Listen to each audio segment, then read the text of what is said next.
Obviously, we didn't win the election today, but I stand here with my head held high and a heart full of gratitude.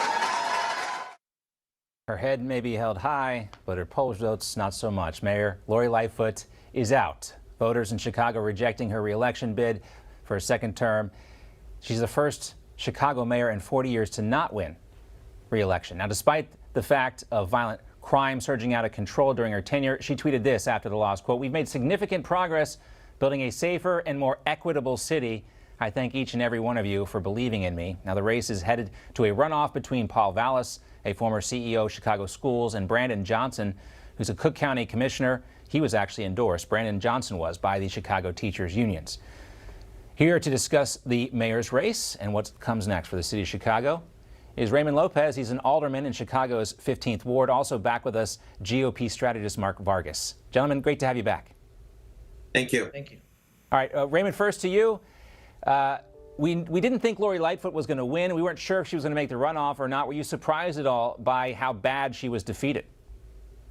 I think it's very telling that 83% of Chicagoans said that they had had enough of Lori Lightfoot and wanted a new mayor.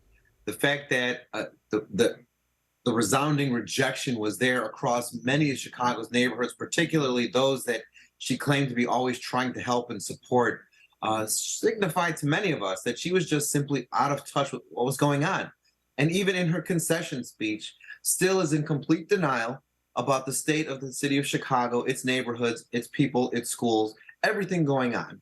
But thankfully, she will not be advancing forward. Her tenure is coming to an end, and we'll have a choice to make in April on whether or not we want someone more left than her, or if we want to return to sanity and common sense. And let me just describe that for us. I'm not that familiar with these candidates. Who's the more left person, and who is, I would assume, based on his platform, Vallas, who ran on the pro-police, tough on crime stance. He's the return to sanity you're speaking of?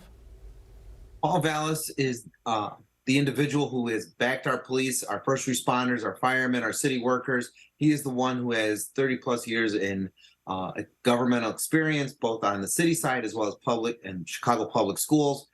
He is the one that's trying to be more pragmatic, spoke last night about being a city that works again.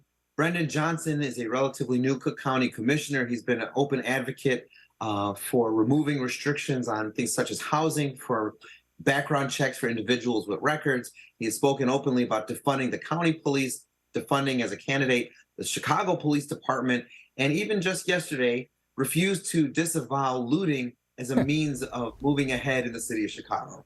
Okay, I imagine Paul Vallas will find a way to utilize that, Mark, as we head down the home stretch towards Election Day on April 4th. Exactly. And, what's interesting is that Brandon Johnson wants to paint Paul Vallas as a Republican, because to a socialist, if you support the police, you're obviously a Republican. Paul Vallas comes from a police background, 4 police officers in his family. His wife is a police officer. But I think it's laughable that Mayor Lightfoot, in her concession speech last night, talked about her record on public safety and a safer city, when in reality, her name translated means soft on crime, because in the last 4 years, Alderman is a witness, I'm a witness, crime has skyrocketed, over 2,300 homicides, over 9,000 shootings. Crime is up by 63% at the beginning of 2023. And so for Lightfoot to be so out of touch, to actually claim that she has brought safety back to our city, is completely laughable, and it's why the voters unanimously rejected her last night. And Raymond, I'm just trying to get in the mindset of Lori Lightfoot, being able to put out a statement like that and go out in front of the people with a straight face and tell them that she made the city safer, when we just saw the stats that Mark was talking about up on the screen. I cannot wrap my head around this stuff. Lori Lightfoot, where she comes off.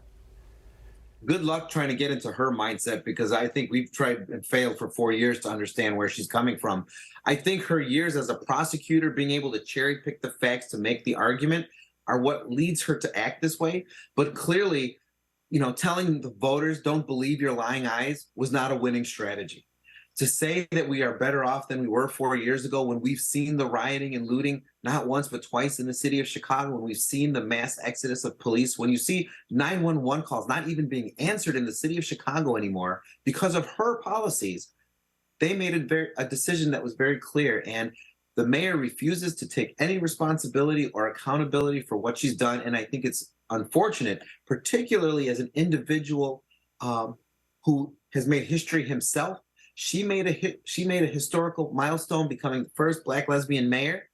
But because of her actions and because of her poor leadership, she has set both communities back, I think, for a generation now. I think that's a fair assessment. That's the thing about being first. It takes more than being first. You also have to be better than everybody else. And you know, it's not fair all the time, but that's the world we live in. Mark, there were allegations that Lori Lightfoot tried to get prisoners in Chicago City jails and students in Chicago City schools to try and help her win this election. Aside from her defeat, do you think there will be any consequences for those moves?